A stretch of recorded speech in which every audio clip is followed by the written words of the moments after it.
We're joined by Senator Jay Costa, Senate Democratic leader. You just returned after serving as a delegate at the Democratic National Convention in Chicago.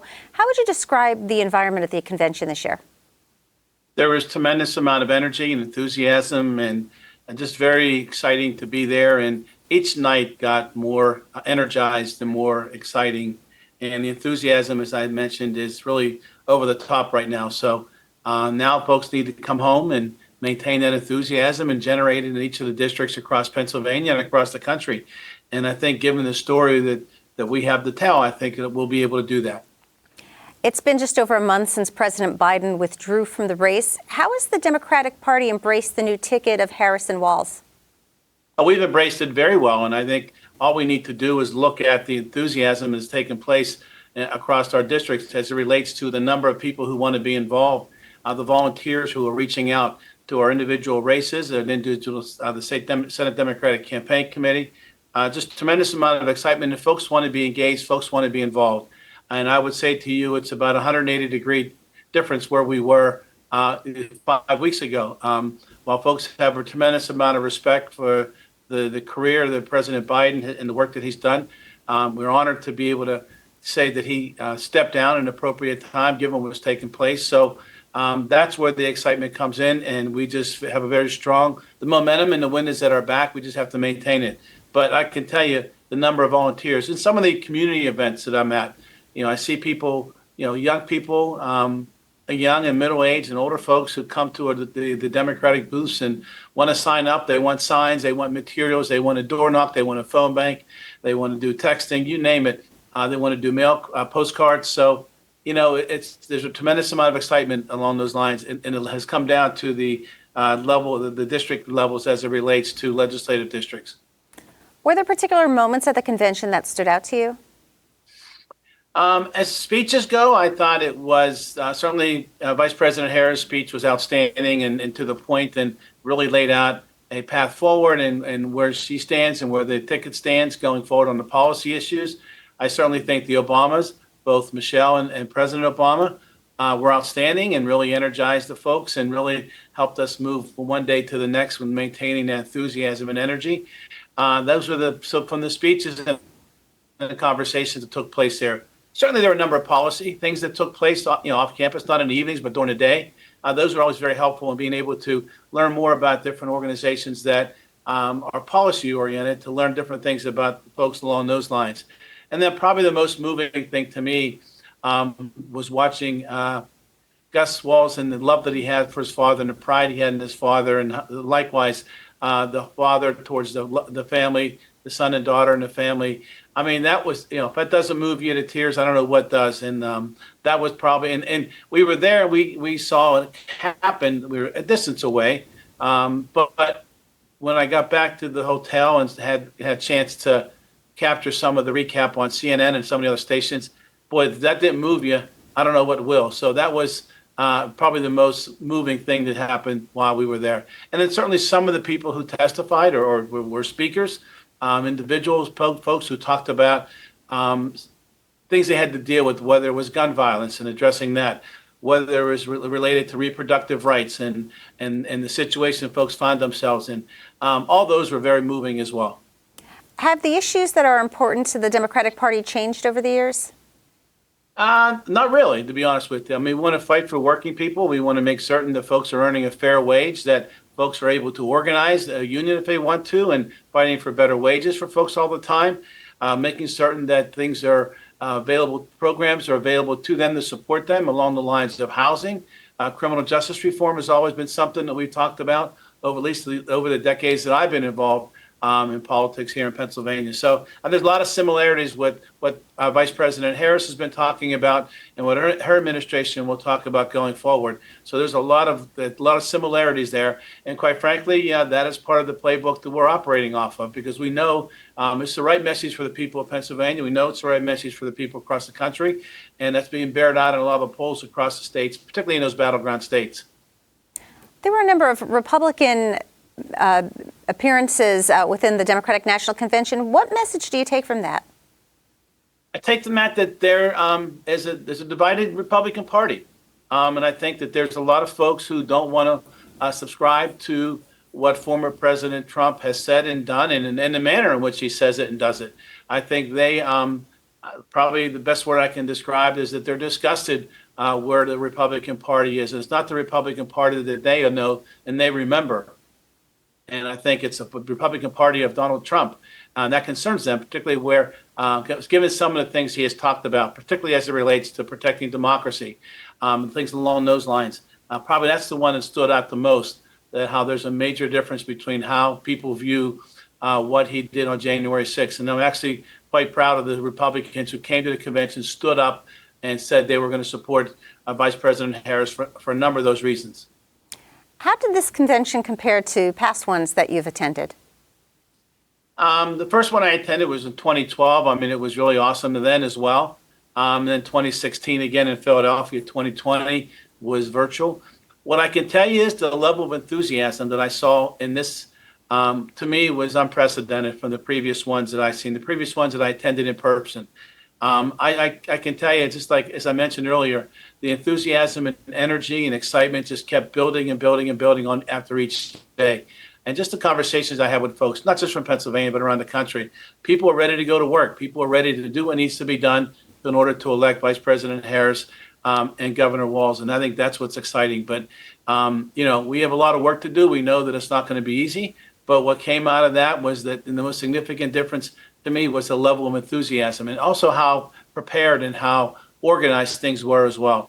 And my hat's off to my colleague, Senator Street, who managed the PA Dems. He and his team had us very well organized and participated in programs. And I could tell you the number of national speakers that came into our delegation and spoke to us were the top people you would consider. And that was a testament to Pennsylvania, how important we are as a one of those states, as a battleground state. So all in all, it was a great time. It was a good experience and much different than previous ones in a very positive way. Do you think that Kamala Harris, being a woman of color and nearly 20 years younger than Donald Trump, will she energize a different demographic of voters? She will be. In fact, what we saw when prior to President Biden stepping aside was that there was a lack of enthusiasm and interest, particularly among black males and particularly among young folks.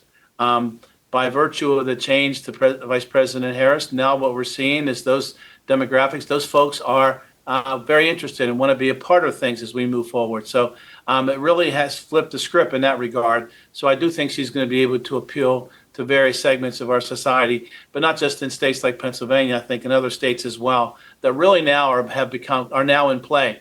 Maybe places like North Carolina, which typically wasn't a state we looked at. Always a battleground state like Georgia, Arizona, Nevada, all those places, I think, in addition to the Midwestern and Northeast states that are always in play as swing states, we have a handful of other ones to choose from. And I think it's largely because her time as vice president, her experience, particularly the criminal justice, prosecutorial type of experience, but also the compassion that she had in fighting for folks, whether it be fighting for housing, whether it be protecting those folks who have been abused and the like when her days as Attorney General. It's just a lot of positive things that have come out, and I do think she's now appealing to a much wider base of folks. A few weeks ago, Governor Josh Shapiro was among those being considered as a potential vice president pick. Were you at all disappointed that Governor Shapiro was not the ultimate choice?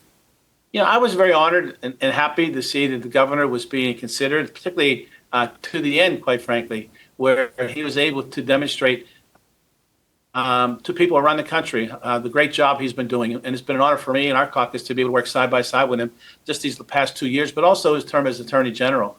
What I can tell you is that it was nice because it was elevating what we've been doing here in Pennsylvania around the country. Certainly not only what the governor has done, but we as a state, we as a General Assembly, things that we have done and how important they are and how they've helped folks going forward. So that was exciting. So had he been on the ticket, I think it certainly would enhance Pennsylvania's chances to hold the state for Democrats. But by the same token, now that he will be here in Pennsylvania, continuing to serve as our governor, I think the first thing is that the people of Pennsylvania should be pleased because he's been doing a very good job and no doubt will continue to be doing a good job in working closely with the legislature.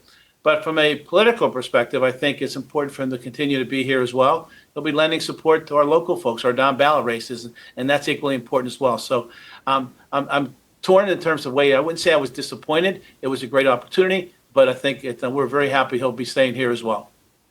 What does Governor Tim Walz bring to the ticket?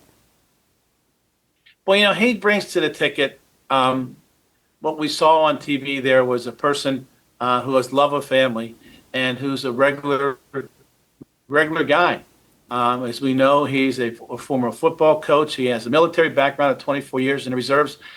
He has done things in Minnesota that have really been important, things that we want to do here in Pennsylvania, quite frankly, if we have the trifecta that he had to work with. So I think he brings just the down-home kind of regular guy approach to governing and being a part of that ticket. And I think that's what's exciting. And he brings energy as well. I mean, no doubt he's been someone who's been enthusiastic and very honored to be in the position he's in now, hopefully moving forward to become our vice president. But I just think he brings a lot of those qualities that a lot of folks, particularly men, I think can relate to. And that's going to be important as well, given that the difference in the genders between the top of the ticket and the vice president position. So I do think that he lends that balance that we need. He also brings that Midwestern lifestyle and culture and work ethic to this ticket as well. And I thought that was important as well. When you look at Pennsylvania-based political polls, the economy tends to be one of the top issues that voters are concerned about. What would Kamala Harris bring regarding policy for economic concerns? So you're right. That is one of the top issues that folks have been dealing with, among other issues that rank up there as well.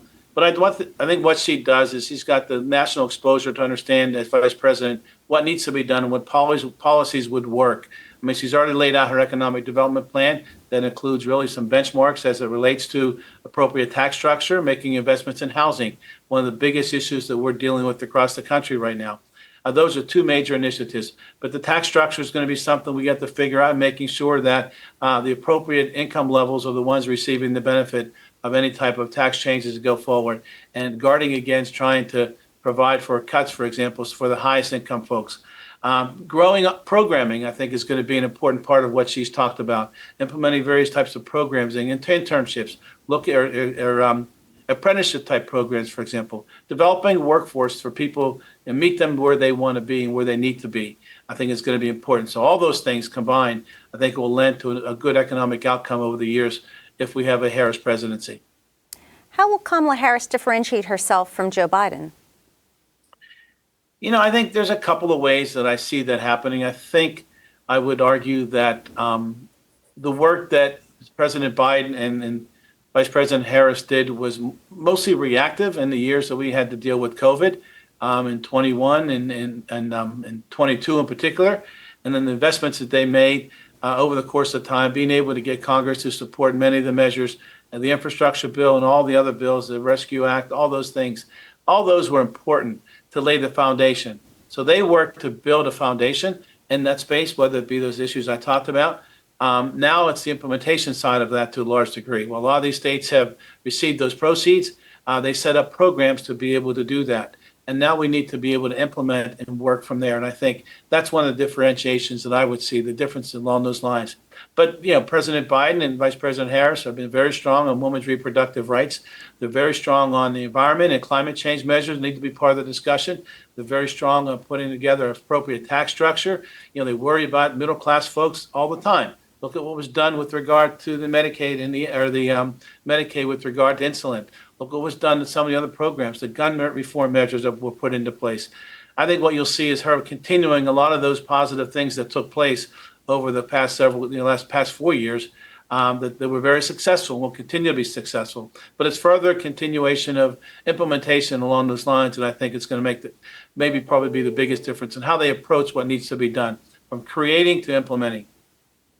How will the Kamala Harris ticket impact down-ticket races in Pennsylvania? I think we've already seen how that's happening. I think what we're seeing in the polling that we're doing in some of our down-ballot races, it's having a very positive impact. In places where I would say, to use 6 weeks and 7 weeks ago, Democrats may or may not or maybe not winning by the margins that they should have been.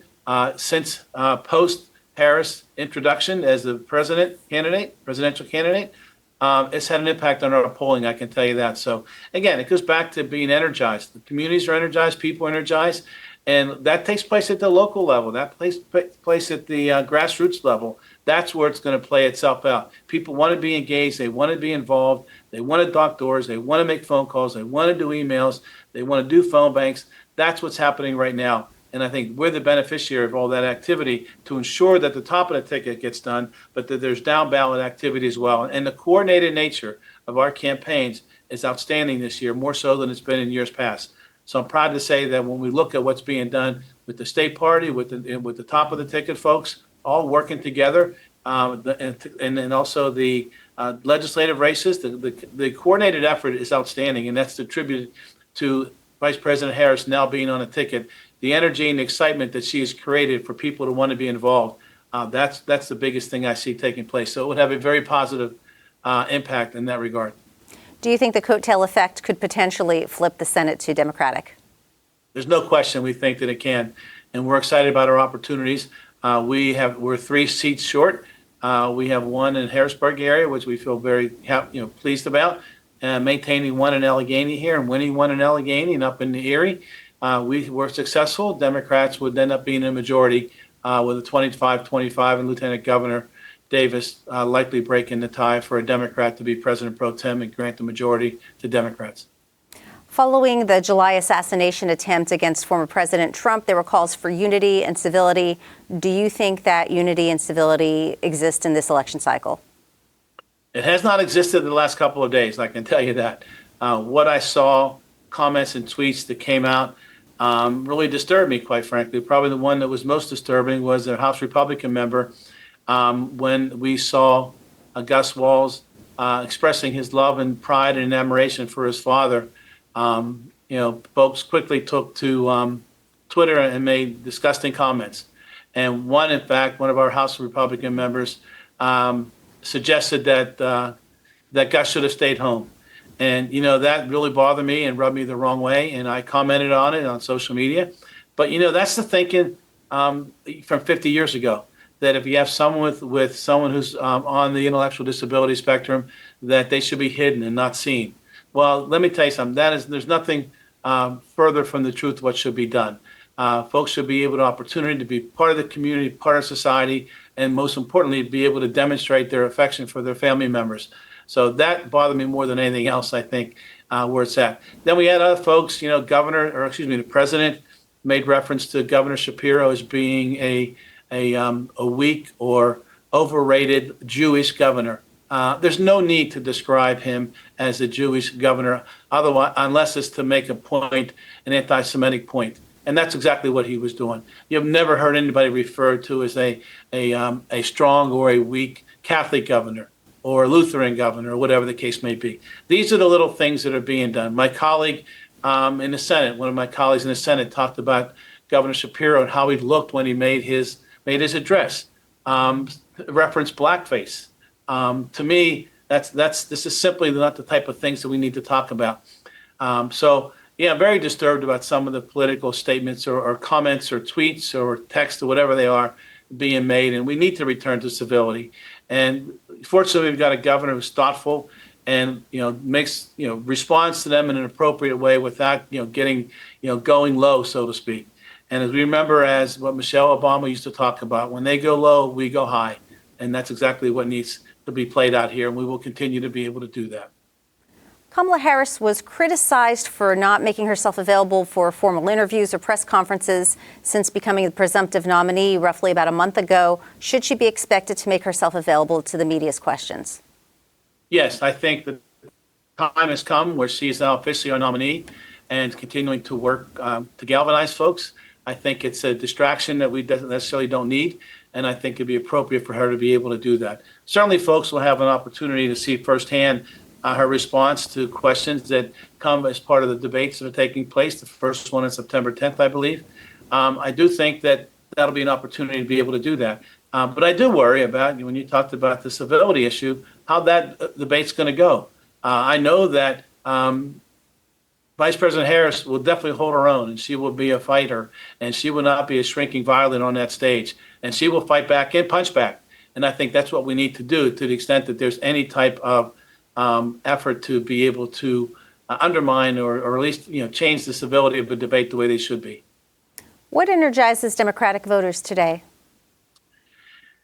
I think a couple of things. One, the promise of a future where we need to be and looking forward and freedom, fighting for our women's reproductive rights, fighting to protect the freedom to be able to vote and not to worry about those rights being taken away. Freedom to love whoever you want to love or be who you want to be. I think that's what's motivating folks right now. Certainly the candidate who's espousing those principles is motivating folks as well, but that's a big part of it. But also what's motivating folks is a concern to going back to where we were back in 2016 when we had a President Trump in office, and the concerns that, given some of the things that he has talked about, that we can't afford to have him lead our country going forward. That's probably those are the main things that I think are driving Democrats. Wanting to move forward, protecting freedoms, exercising their rights to be able to do what they want to do along those lines. But also there's a part of it that's saying we can't have this guy come back. And we can't look back and we can't go back. And that's been the theme that we've talked about a lot. What will you do personally to help rally Pennsylvania Democrats leading up to November 5th? Well, we're making investments in our local Democrats, our Senate Democrats, but also our House colleagues as well. We want to make sure that we maintain a majority in the House and gain the majority in the Senate. We have our state row offices and United States Senator Casey running. So we'll be working, I'll be working in all those spaces, doing what best I can. But if we advance good policy, and put together a good proposal, that's going to help advance what needs to be done. So we'll be working hard to be able to get the ticket across the finish line, Harris Walz ticket, but also the other races that I talked about. So we're ready to go to work. But I mean, it should be a debate. It should be a discussion about the policies of each party and what they're looking at, what they want to do. And as long as we continue on that path, I hope people will respect the process and democracy will play itself out. Senator Jay Costa, thank you for joining us. Thank you, Francine. Always a pleasure to see you.